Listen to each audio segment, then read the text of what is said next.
Hey folks, another NixOS video. This one is number 46, debugging a failing build. Just right off the rip here, I'd like to let you folks know that the stuff you see in the left-hand pane, the white window over here, this video script, a rendered version of it will be available via a link in the description in case you're not like a linear learner. That being said, you can probably get most of the benefit out of just reading this that you can out of this video. However, I am going to do some demos in the video that I just can't express in written form. It'd just be too hard. Nix is a system that is largely no compromises when it comes to building software from source. Software development is hard, and typically the primary thing on the mind of a software developer is not building and packaging software for redistribution. So a lot of times people, use hacks and workarounds and shortcuts during that process to provide people software. It's just natural things, no judgment.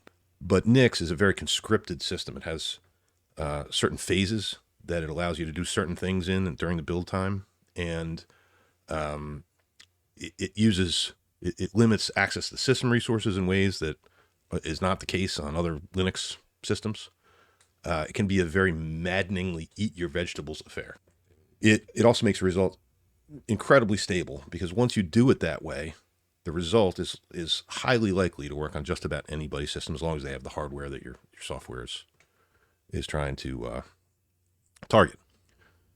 It stays finished. You don't have to revisit it again, which is always nice. It's really, really, really great. What this boils down to is that, works on my machine, quote unquote, TM, is not really a thing in Nix unless you work pretty hard at it. You can disable the guardrails it provides, but you really have to work pretty hard to do that. We're actually gonna do some of that today in order to debug our build. I'm going to take a look at a very specific failing build today. Just something I've been working on, just a pet project. One of the things that Nix provides in its build environment is sandboxing. And by default, this is how software is built on Nix. There's a Nix function called standard and make derivation, which is typically some variant of this is typically how software is packaged, or the specification to build the software is packaged using a file that uses standard and make derivation. This is actually a feature in Nix, not NixOS. So this video is really about Nix, but because I'm using NixOS, I don't know exactly how stuff would translate to bare Nix, so I'm not advertising it as a Nix video, some NixOS video. The sandbox that Nix provides via standard and make derivations by default, it has limited access to resources on your system. It's built in a chroot environment, and that environment has very few files in it. It's basically the bare minimum required. It's like like the first four disks of Slackware, something like that. So Etsy password, Etsy group, bin, et cetera, et cetera.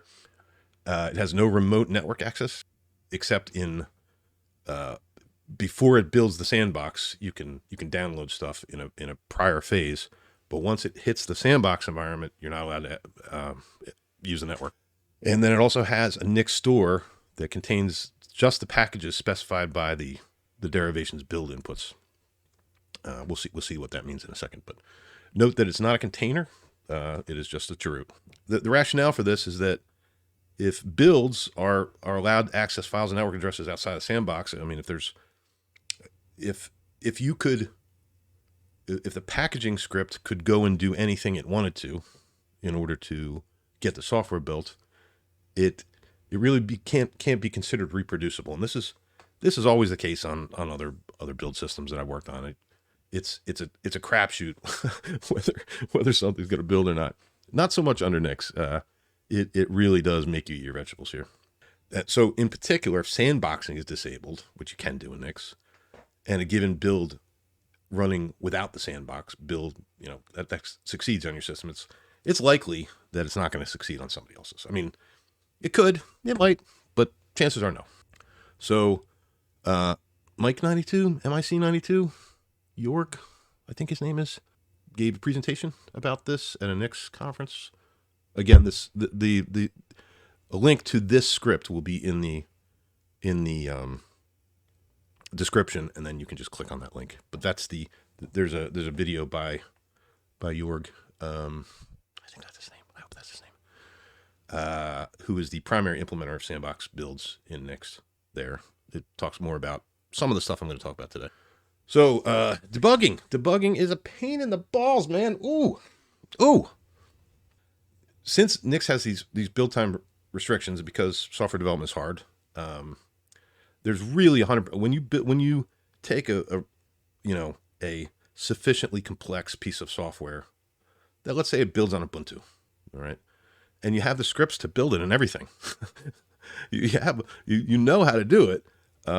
There's still like 100% chance. I mean, probably, maybe that might be overstating it, but there's 100% chance that it's not going to work on Nix, and you're going to have to make some changes to the source, or at least the build environment, to make it succeed. And often the ways in which it fails are not obvious, so we need some strategy to debug a failing build. So these are the ways we can debug failing builds under Nix. We can temporarily turn off sandboxing, always fun. There's a feature called breakpointHook, which we can use to stop the build when it fails and allow us to attach to the sandbox. There is a feature of the GNU loader called LD debug. Often because of the sandboxing, a piece of software will assume that some shared library exists outside of its declared requirements, and you need to know what it's looking for when it fails in that case. And then there's two other things that I talked about here. I don't go into any detail on either of these things. I just wanted to mention them for posterity and completeness. You can use Nix shell to do this. And then Jorg talked about sysdig, which I haven't used yet either, which is sort of like a strace on steroids. An aside here, you often hear people talk about build purity. It's a little unclear where reproducibility and purity meet, but the way I think of it anyway, I think of the sandbox as providing reproducibility, or at least allowing you to create software that's reproducibly built. There's also this notion of impurity, which is mostly about stuff that's in your Nix files. It's not really about stuff that's in your software. So the main culprit in Nix impurity is currently these bracketed names, which mostly try to refer to stuff that's on your Nix path that is like the most famous one is this Nix packages thing. So if you see this, with import Nix packages here, what it's trying to do is trying to look up in your environment on your system, which is not anyone else's system, the Nix packages repository, or at least the directory that holds all the Nix packages files.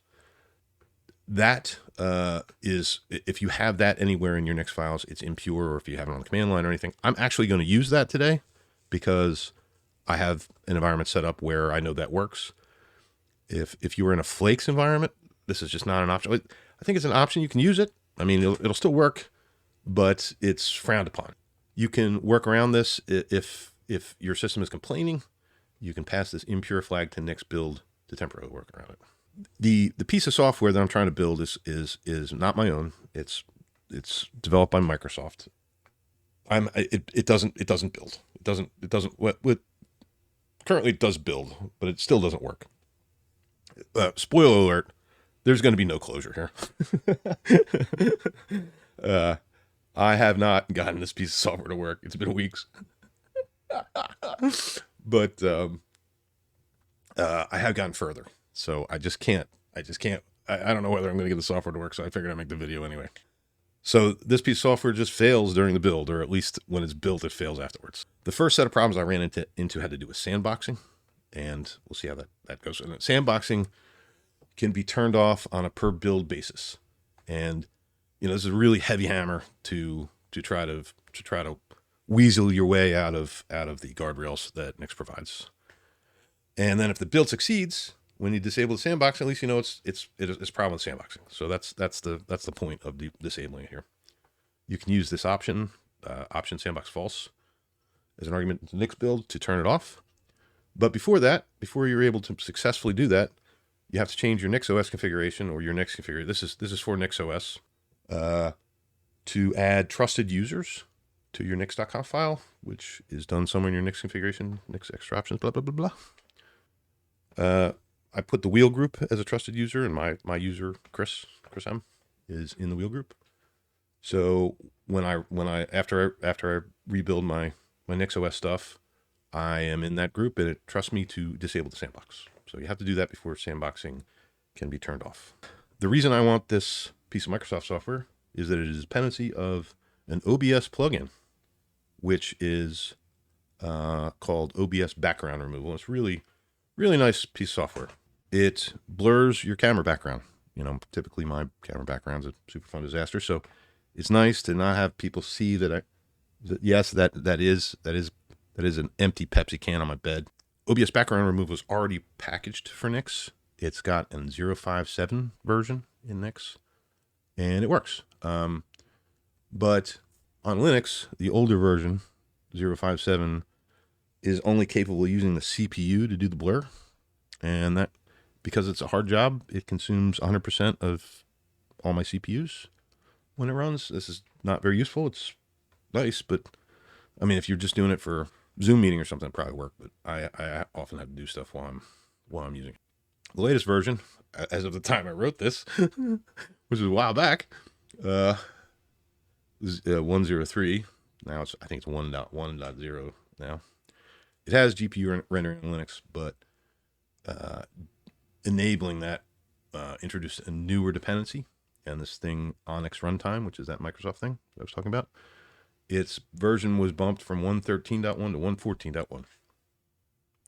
So I thought to myself, hey, that doesn't sound like a big number upgrade, does it?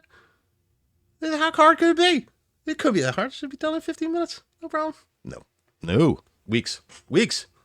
This version Onyx Runtime is not Nix packages. And it is just, the entire build system was changed around in those versions. Totally different. And the version that's in Nix packages of Onyx Runtime, even if it was the right version number, it compiles without a feature that is required by this OBS background removal thing, which is tensor RT support. And Onyx Runtime itself is useful without that support, but not for the OBS background removal plugin because it requires it. The first thing I did was the thing you do. I mean, you just get to try it. You just type, override the version number. It's not an overlay in my Nix config, and that didn't work at all. So I had to create a new Onyx Runtime, directory on my file. So it's not Nix packages anymore. I sort of copied the old one and hacked on it. And then I made a new version of the Onyx OBS background removal derivation that depends on that. The code that I'm going to show you is probably not idiomatic Nix code because I wouldn't know what that is yet. If you have suggestions about how I could have done this differently, I would really be glad to hear. Many changes to those files, that Onyx Runtime file and the OBS background file later. I finally achieved a good build. The build phase of the NixOS succeeded. But I've never made the test suite pass. And I wouldn't really care about that so much. I mean, by default, Nix will allow you to run the test suite of software using this flag called do check. And there's some magic under the hood about how it runs the tests based on whether that flag is true. But for the most part, in a Nix derivation, you say do check equal true, try to run the test suite. That I wouldn't really care that the test suite didn't pass if the plugin worked, but if the plugin doesn't work, I figured the easiest way to make sure that it was correct was to have the test suite pass. Test suite still doesn't pass. Spoiler alert, but at least I'm getting there. In this case, during the build, I see before I disable the sandbox, I see innumerable errors, sort of like this. It says Cuda Failure 35. Oh, by the way, this relies on NVIDIA stuff. Cuda. Oh, it's good times, man. It's super good times. Yeah, it's not complicated at all. So Cuda Failure 35. Cuda driver version is insufficient for Cuda runtime version.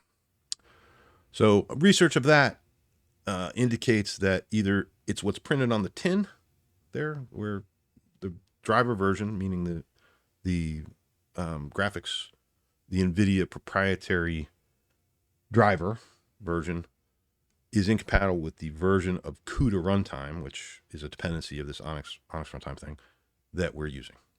Or it just can't find the driver at all. So driver not installed at all sounds suspiciously like it could be a symptom of nix-build sandboxing, doesn't it? Because we're in this environment and we need the NVIDIA drivers, but we're not in the real environment. So how do we, maybe the NVIDIA driver doesn't exist in the sandbox.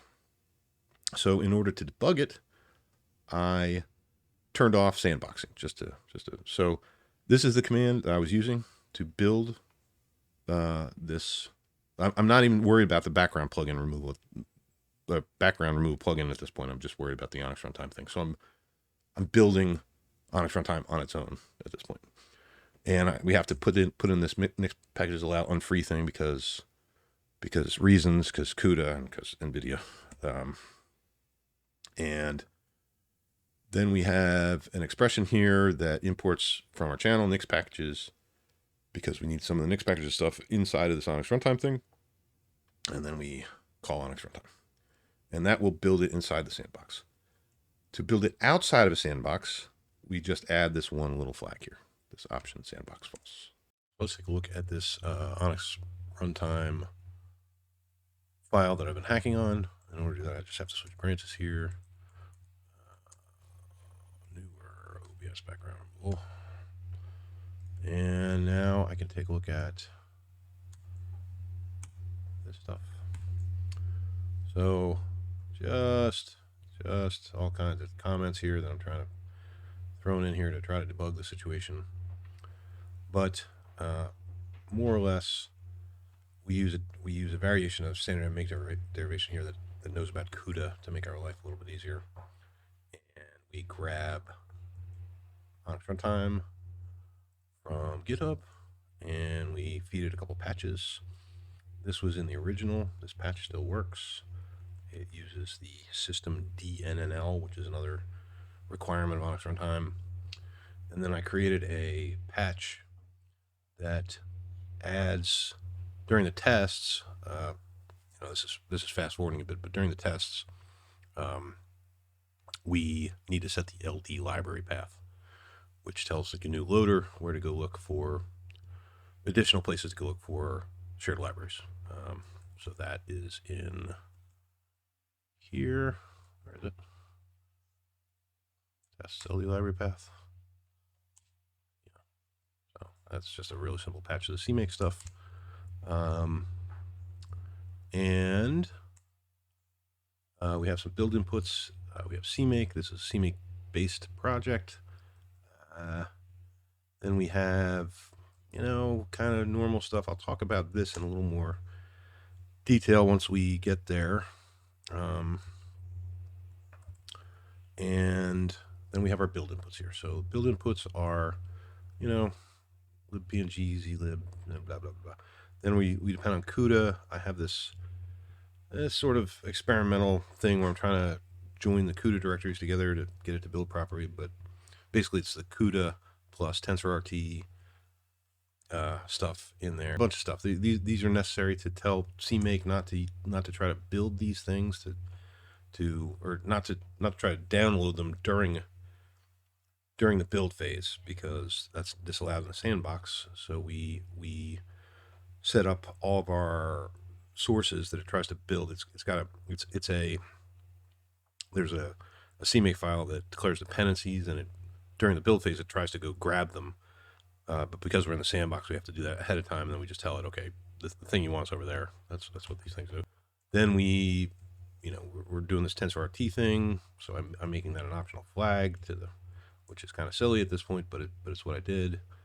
And yeah, so that's what it looks like right now, and that's what we're gonna try to run at the moment. I'm gonna run it. I think I'm not gonna show you the errors that I was getting before with the Cuda driver mismatch version, but I'm just going to disable the sandbox and build it now. So we go nix-build. Yep. All right, let's roll it. Oh, I'll show time next. Oh, I'm in the wrong place. Common OBS Background. We're rolling, man. What's it doing?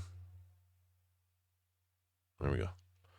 Okay, so this takes about an hour or so. So I'm going to shut the recorder off. We'll see what happens when I get back. Okay, so as we can see, we are most of the way through this thing. Didn't take an hour. It took 2 hours. 2.5 hours, and it's still not done. It's running the test now. We can see that the tests that it lists here, start 1, start 2, start 3, et cetera, et cetera. These are test suites that are composed of many, many tests. So I think it has something like 32,000 tests or something, but there's only 7 categories. And what's going to happen here is one of these things is going to fail. I think the reason that it took 2 hours and 32 minutes is because I disabled parallel building, which is, right. That is a CMake thing, and it's not making the best use of all my cores when it builds, but it's much easier to debug that. Okay, our expected failure happened during the running of the test, and this is with a disabled sandbox. I got past the first problem by using the tool that I'm about to show you to notice that I needed to disable sandboxing in order for it to have any chance of passing at all. The issue that you're going to run into if something's complex enough so that these build times are long. This thing took a couple hours, 2.5 hours to build, and sort of making a change to your nix expression to make it rebuild, and then sort of throwing stuff over the wall is going to be super inefficient. Usually, what would happen is when we ran this command, this nix-build command, what typically would happen if I hadn't set it up to do this is it would return to my shell prompt. And when it did that, all the build information that was produced in the sandbox would be destroyed. We can prevent that from happening and let us attach to the build environment. At this point, because I'm running without a sandbox, it's not really a sandbox, but it's the normal environment. But this will work either sandboxed or unsandboxed. This command, this cntr command. And in order for this to function, the first thing you have to do is install this cntr command inside of your Nix environment somewhere. I just have it cntr inside of my system packages. You got to do that first, so you have it available.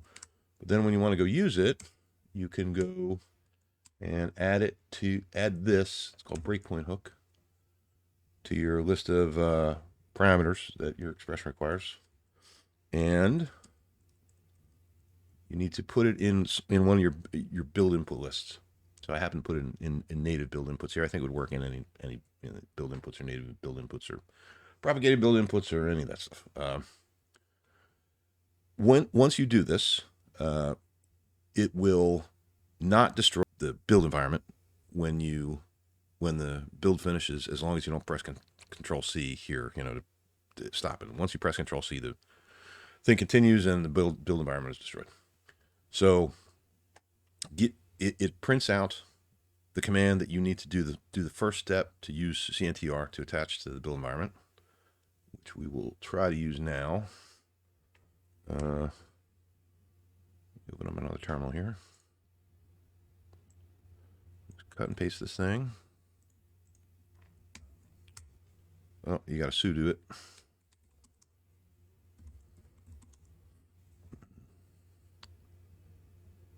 And this is not the build environment itself. You have one extra step you have to do. You have to do cntr exec.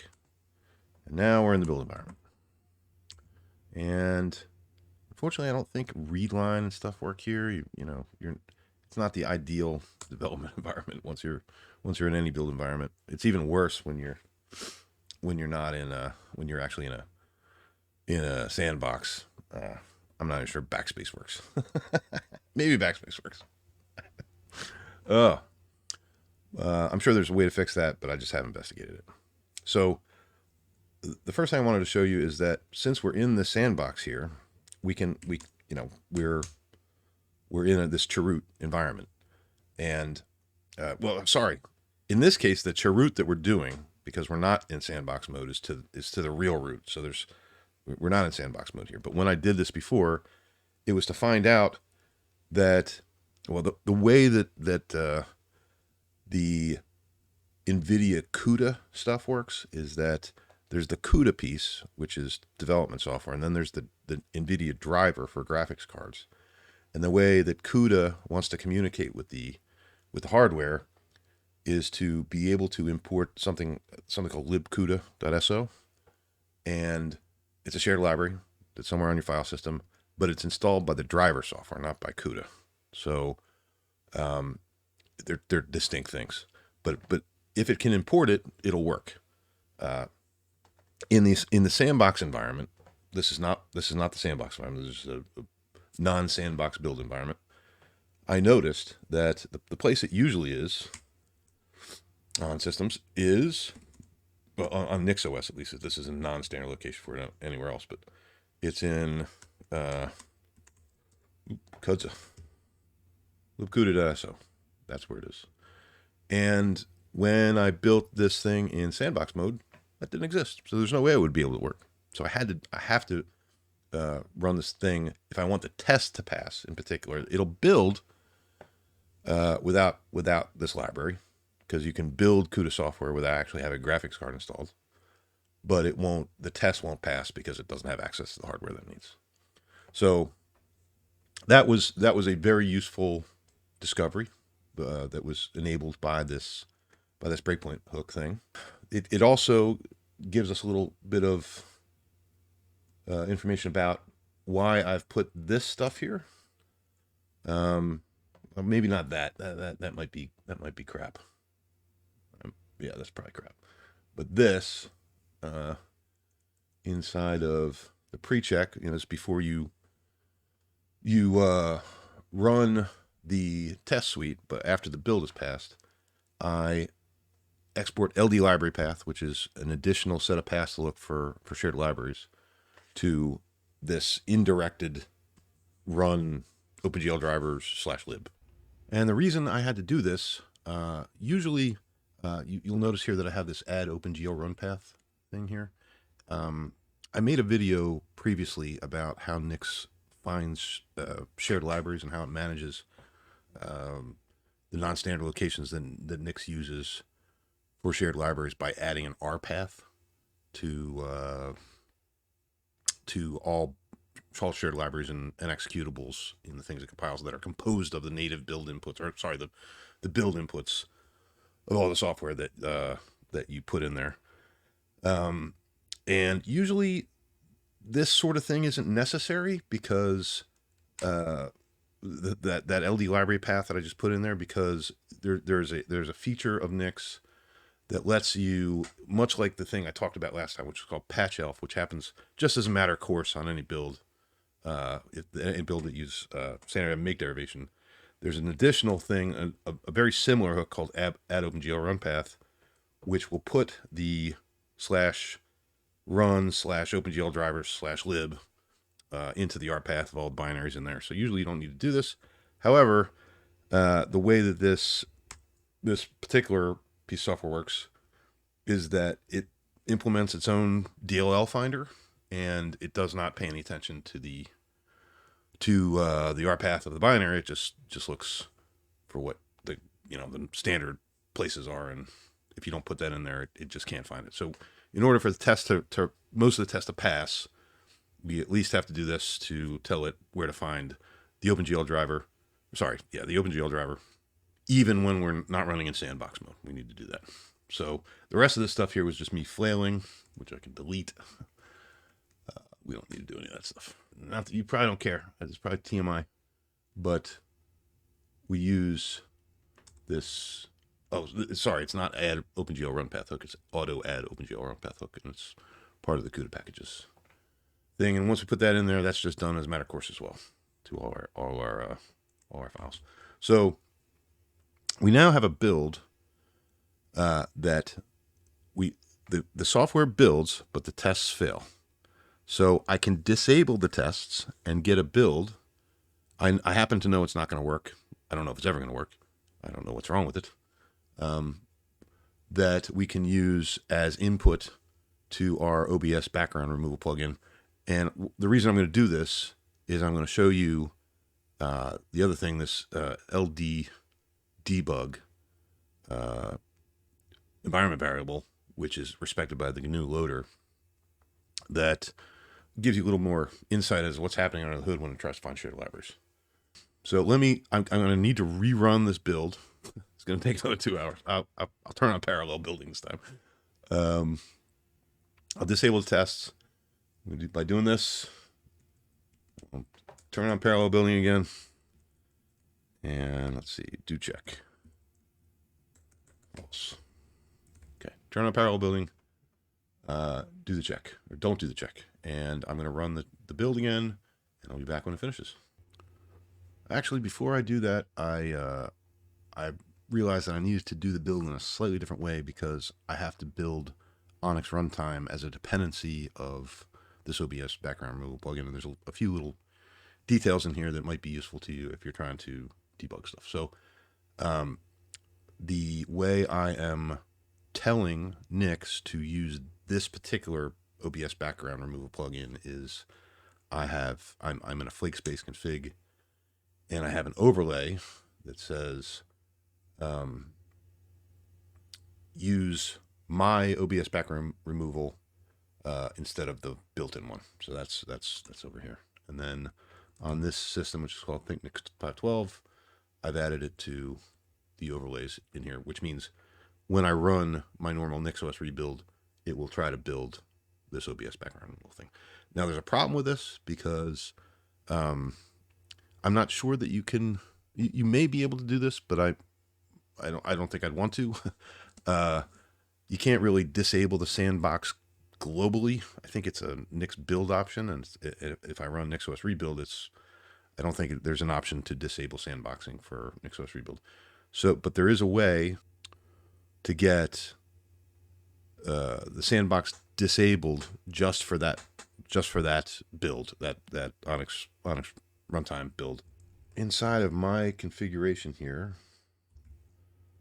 as an extra option, I have this other value here called sandbox equal relaxed, which means that inside of Nix expression files, you can tell it on a per derivation basis whether you want that thing to be built in or outside the sandbox. And of course, if you do this inside of a package that you want to contribute upstream to Nix packages, they're not going to accept it because they don't accept packages that won't build inside the sandbox. But for our purposes, this is very useful. So in order to, we have that feature enabled right now, and it'll respect this flag that I'm about to put in there, but I have to put the flag. So inside of here, just anywhere in here, very cryptically named no chroot equals true. That under no chroot, and that derivation it will build outside of the sandbox. So as you can see, I ran NixOS rebuild. This is just an alias for NixOS rebuild, this Swinix thing here, and it's now rebuilding, but it's going to include in my global environment the derivation of Onyx runtime that I'm trying to hack on, and it will be included as this OBS Background Removal plugin, which is the newer version, 1.03, will override the older version as I do it. And then it has to rebuild a bunch of other stuff because, or at least relink a bunch of other stuff because we're making these changes. So this is going to take a while. I'll be back when it finishes. All right. Well, our NixOS rebuild switch finished, and I have this sort of add-on here that tells us what the result of that was, but it's as we expect. It upgraded our OBS Background Removal plugin, added our new Onyx runtime thing, a bunch of other things. So it did what we expected it to do. And now I'd like to show you, I'm actually running OBS at the moment. I happen to be having to use it to make this video, but it is the new the version that currently has that newer OBS Background Removal plugin. There are two things that happen when it comes up. It pauses for about 30 seconds when this new plugin is installed, and which it doesn't when it's not installed. So it's something's going wrong. And then when I close OBS, it seg faults. So anyway, that's where I am right now. We're not going to solve those problems right now, but I wanted to show you what I'm doing to try to debug those things, which is I can start OBS from the command line here and use this ld debug equal libs flag. And this will spit out massive amounts of information about the way it's searching for shared libraries and which one it finds. It's not exactly the easiest thing to parse because it doesn't tell you which one it found. It just tells you which ones it's trying, and then it stops. It doesn't say found anywhere, so you really have to pay attention to it. If it doesn't find one, it doesn't tell you it didn't find it. It just keeps going. So it's probably, if I was serious about this, I'd probably write a little program to parse this output and see what it found and what it didn't. If it comes to it, I'll do that. We can see that you know, our plugin is loading. If I didn't have all this output in here, it would be easy to detect it because it just shows it on the screen. It says, yeah, your plugin's loading. But we can see that it appears to be doing the right thing. It's loading our Cuda providers from Onyx Runtime. Then there's some weirdness about select timed out video stuff. I'm not sure if that's related or not. But in any case, we can go through this and we can see, is this doing what I expect? So those are the tools I've used so far to try to debug my Nix build of my derivation. There are several others which I'll mention, although I haven't not used these yet, but you may find them useful. It's possible to use Nix shell to manually invoke each phase of the build. John Ringer has a comment to this discourse thing that describes how he does that in order to debug failing builds. This won't exercise sandbox machinery, pretty sure. And I learned from Jorg's presentation about Nix sandboxing that there is a system called sysdig, which is sort of like an strace on steroids that you can use even when the thing's in a sandbox. When it's building, you can see, you know, standard or shared library lookups and you know, basically anything, network access, et cetera, et cetera. So that's been my experience with building Nix software, debugging and failing building Nix software so far. If you have any questions or you want to relate some better strategy to me, please leave a comment. And I hope you're well. Thanks.